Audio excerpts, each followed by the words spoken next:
Before you listen to this BBC podcast, I want to tell you why I love podcasting.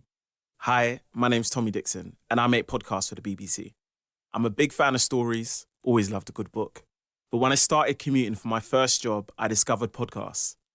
I was blown away by how a creative idea and the right mixture of sounds could take you into a whole new world full of incredible stories. You know, the type that make you go, wow. And that kind of inspired me to give it a go myself, which, to cut a long story short, led to a BBC training scheme and a whole new career giving other people that exact same feeling. So if you want to hear amazing stories that make you go, wow, like I did, they're just a tap or a click away on BBC Sounds. BBC Sounds. Music, radio, podcasts.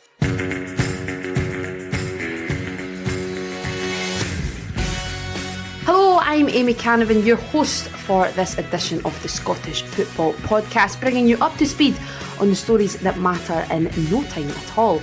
It's Tuesday, the 19th of February, and here's what we've got in store today. I'm disappointed for the supporters. Like I say, it was a disappointing day for them, and it's not a one-off.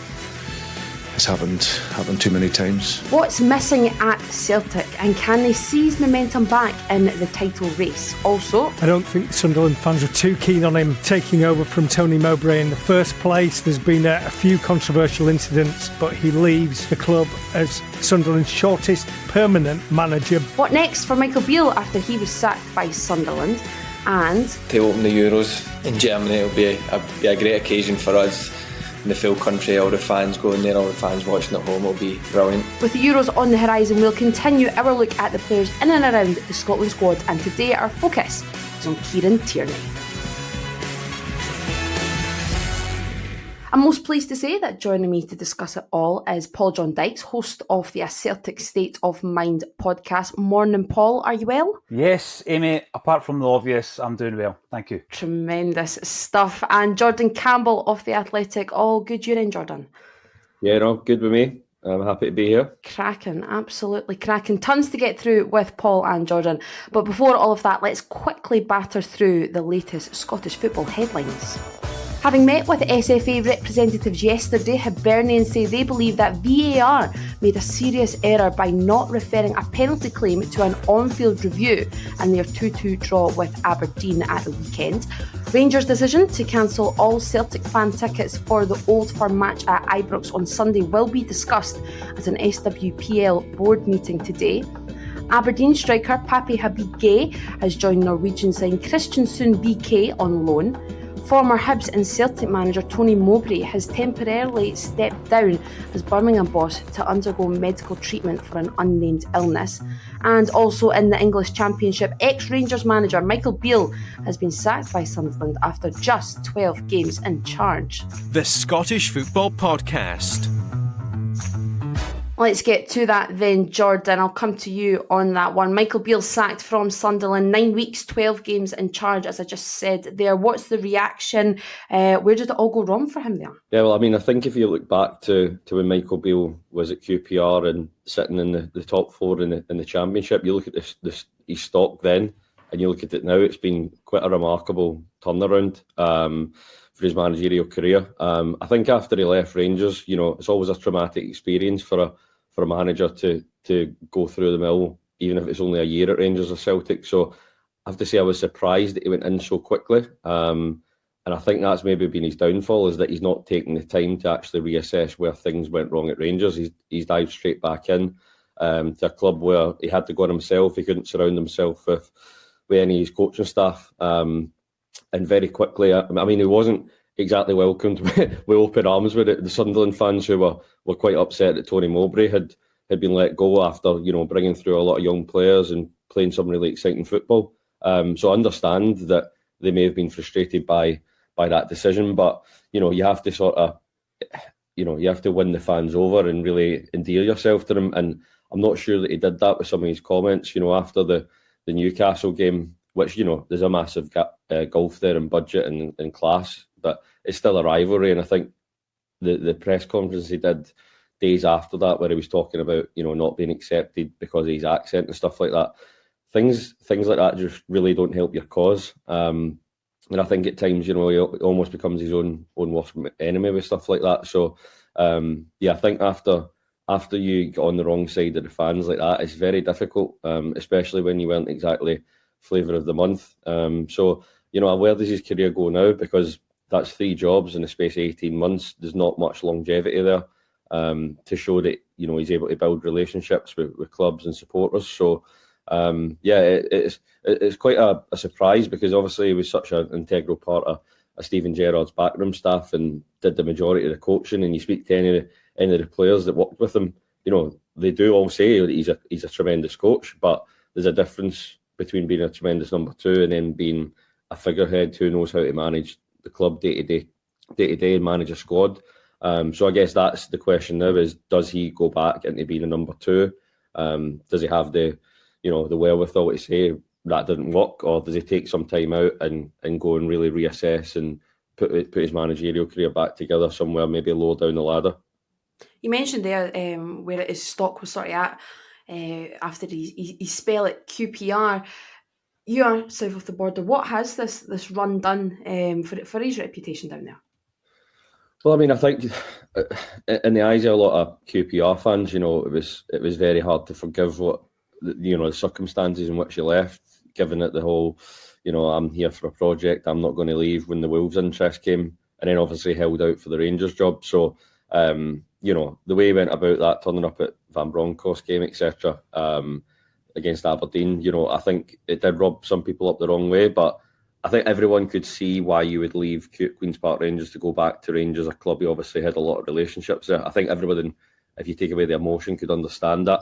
But I think now he really had to make a success of this Sunderland job, and for it to not just not work out, but really sort of collapse within 2 months. And it's more the relationship side of things, I think, is the bigger concern about as to why things disintegrated so quickly. Obviously, this week there was a lot of stuff about one of his players, Hume, on the way back to the dugout after being subbed. He put his hand out to shake his hand, and obviously Beale looked to have ignored them at the time, and that did not go down well with a lot of fans. He obviously said that he didn't see him, but I think you saw on social media the reaction of the Sunderland fans. It looked very, very difficult for him to win them back over. So I think his standing's taken a real hit, and if you not failed, but it's 2 jobs he's had in the Championship. You think, where is the next move in England?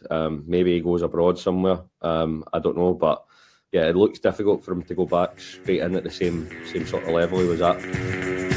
And now it's on the left-hand side, crossfield into the back post. There's Watson, he scored! David Watson heads it into the bottom corner. And Kilmarnock have snatched a stoppage-time equaliser at Celtic Park. Right then, let's move on to Celtic, Paul. Now, 2 points behind Rangers at the top of the Premiership after Saturday's draw with Kilmarnock. Brendan Rodgers described the result as disappointing, but noted it's happened too many times. Callum McGregor said there's something missing, some damning comments. What do you think's missing, Paul? There seems to be a huge drop down, really, in quality from the players that have left the club. And I know a lot has been made of recruitment, Amy, but you cannot deny that we're missing every single player that left who were part of the treble winning side. And I go a wee bit further back than just Jota and Starfelt and Moy, because I don't think Juranovic and Giakoumakis are often given the credit that they deserve. If you take those 5 players out and you look at the guys that have come in, there's been a huge chasm. And I think that the quality, which is the big word Brendan keeps going back to, simply is not there. But I just see that as a mitigating circumstance. I think that Brendan Rodgers has made mistakes as well. And 1 week he's coming out fighting, the other week he comes out almost as a defeated man. So there's mixed messages there, and it's worrying if Callum McGregor comes out like he did during the COVID season, almost puzzled with the lack of a game plan. So much onus on the wingers, and the wingers that were brought in have not been good enough. Simple as that. We've got half a dozen at the moment, Amy, and I'm not quite sure who the first 2 would be, because they're all off form. They can't beat a man. They can't get a ball in. And on the other side of the park, every single time a ball is flighted into our box, you're not confident that we can defend it. So there's issues all over the park for Brendan Rodgers that he needs to sort out. How much of this is Brendan Rodgers to blame for this current situation, Paul? Well, I think last season, two of the biggest players were Kyogo and Rio Hatate. And if you look at their form this campaign, it's nowhere near what it was last year or the year before that. Now, I know Hatate has had injuries, but if you think back to the opener against Ross County, he was dropped. He was dropped for David Turnbull. And that was an experiment that didn't work. Turnbull's no longer at the club. We've got a couple of guys who came in, obviously identified by our recruitment team, to play at centre-half. We lost Starfelt. We brought in 3 central defenders, one, of course, an emergency loan. But you look at Lagerbielke and Novrotsky, they're nowhere near the team. So has that worked? Has that experiment worked? Because I'm never confident every single time a ball comes into the penalty box. So that's all on the manager. Being able to have a high tempo, and the style can come later, Amy. You've got to get the result first. And the style's not there. There seems to be a lack of identity. So a lot of that's on Brendan Rodgers. The changes at the weekend, bringing off Greg Taylor, I know he's maybe working back to match fitness, but that's a huge drop-off to Bernabe. And ultimately, Bernabe was to blame largely for the equaliser. And then changing it again back to the 4-3-3, the tried and tested, at a time when we still had the upper hand. That's an error. You've got to look at the gaffer in these circumstances. Jordan, Paul mentioned some of the summer recruitment there, but that January recruitment, Adam Ida, Nicholas Kuhn, what sort of impact, perhaps positive or negative, do you think that they're having on this side right now? Well, I mean, it's early days, obviously. Ida came in and scored a couple on his debut, but I think you take what Paul was saying, is that it's not so much the quantity. It's, Celtic have signed players this season. It's about, have you actually raised the bar? And, you look at the wingers they've got, it's almost diluting the quality. You're adding to the ranks, but is there really a clear hierarchy there? And I don't think there is. It's the same in defence as well. The left-back problem is becoming a big one with Bernabe. Teams are really targeting that area. But to me, it comes back to the identity part of it. Kilmarnock, for the third time this season, at half-time, went and pressed Celtic unlike any other team I've ever seen. And to do that at Celtic Park on a big pitch, where there should be a level of fear going there, trying to do that. There's a clip going around on social media for a minute and 40, Celtic are in the attacking third, and then they get completely jammed, don't have any sort of movement, forced all the way back, and Joe Hart, Scales and Welsh are playing it around their 18-yard box, really without any clear patterns of play. It's all really ad hoc, and they look really under pressure. And Kilmarnock completely suffocated them, and they did that again at Rugby Park early in the season. I was speaking to someone in there who said that they'll try and do that maybe against a few teams, but usually they'll go long. Celtic obviously try and play through it, but didn't look like they really had any idea how to do it. And for Kilmarnock to go there and achieve that says a lot for what they think of Celtic's build-up play, and it doesn't speak highly of what Rodgers has been able to do with that team so far. It is still just 2 points in it, Paul, but how critical a stage are Celtic at right now, 3 weeks into February? Well, you never concede it, Amy, do you? You never ever concede it. But the signs aren't great, because you get given a little. You get a couple of performances and you think, right, we're maybe turning a corner here. And then we get served up with a performance like that against Kilmarnock. That second half was as bad as the Hearts' second half at Celtic Park. We completely lacked creativity, and that's the biggest worry for me. It's as if we are lacking leadership, and then you look at the team, you think that shouldn't be the case with Joe Hart in goals, with Callum McGregor in the midfield, but it does look as though we're lacking leadership. It seems like the last throw of the dice, but it's the injured players we're now looking at. They have become the shining light for Celtic. You're looking at Carter Vickers coming back, Rio Hatate, who hasn't really played this season. He's never had a run of games. These are the big things now, and we shouldn't be in that position, mate, where we're desperate for injured players to come back. Abada, he looks as though he'll be out the building, certainly by the summer, maybe sooner than that. So he needs to look at the wingers and make a decision on how we're going to utilise them. Palmer, you look at his data, you look at his figures, looks like a great player because he's involved in creating and scoring goals. Hooked at half-time unceremoniously because he obviously wasn't getting any joy down the left-hand side, and that's happened too often. But yeah, never going to concede it. I know that Brendan can rise to the occasion. He's done it in the derbies, he's going to have to do it again. Very, very small margin for error now, Amy.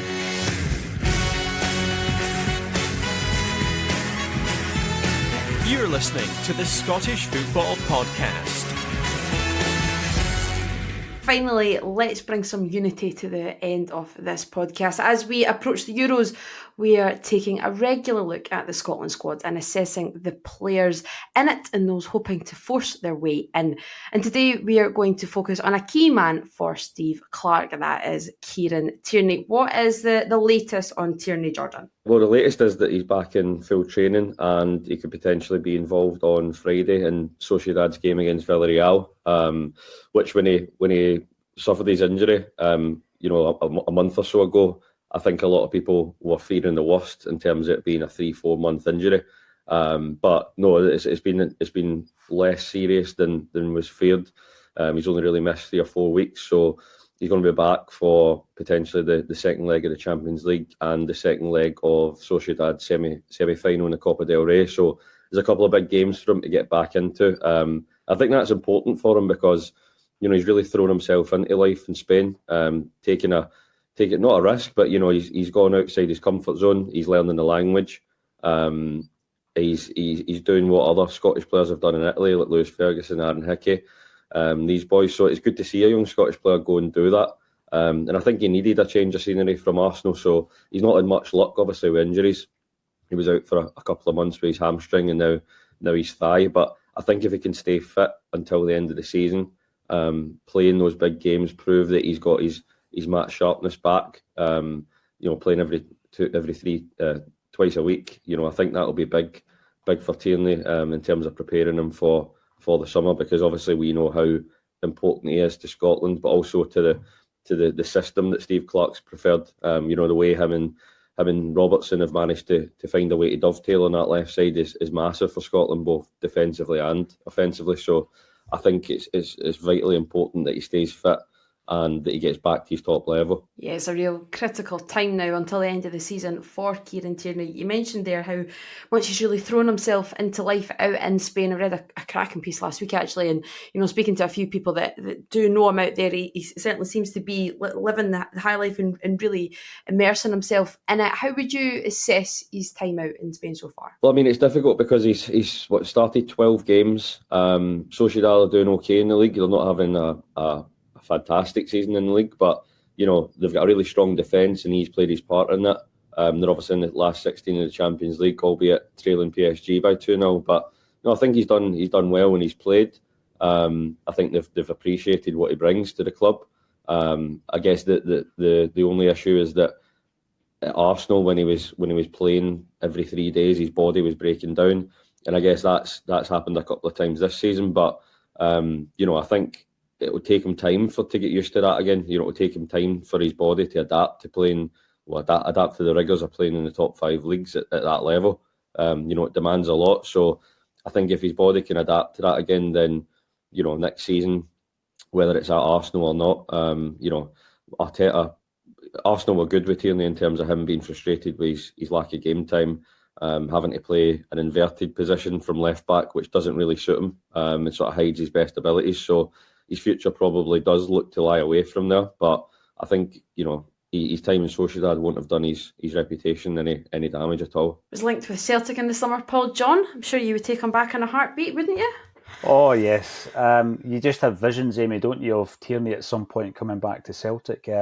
The best, really, of a generation that we have produced. We're not producing enough young players. That's another gripe that I've got with our youth academy. We don't do it enough. But I think when you look at the players that are playing elsewhere, Scottish talent doing so well in Spain, in Italy and in England, it just shows you that we are capable of producing the players and the talent.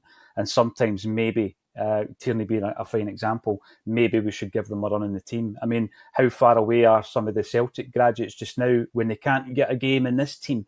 Rocco Vata being a prime example, when we can't get a winger to find a man and he can't get a game. But yeah, Kieran Tierney, still a hero. It's always tough when the heroes leave, Amy, but one of these days he might come back. Who knows? Absolutely. Thank you very much for that, chaps. Time to wrap things up for now. My thanks to Paul John Dykes and Jordan Campbell. And thank you for listening. If you'd like to get in touch with your thoughts on the situation at Celtic or on any of the other topics we've discussed, our email address is scottishfootball@bbc.co.uk. Al Lamont will be here with you on the Scottish Football Podcast tomorrow. And do remember, we publish new episodes every morning, very bright and early. So if you haven't done so already, subscribe and follow wherever you get your podcasts so you don't miss out. And until next time, bye-bye for now. Just a quick reminder, the Behind the Goals podcast is available every Tuesday with me, Rachel Corsey, and me, Leanne Crichton. It's your one-stop shop for our take on everything that's happening in the world of football. Just head to BBC Sounds or wherever you get your podcasts and search for Behind the Goals.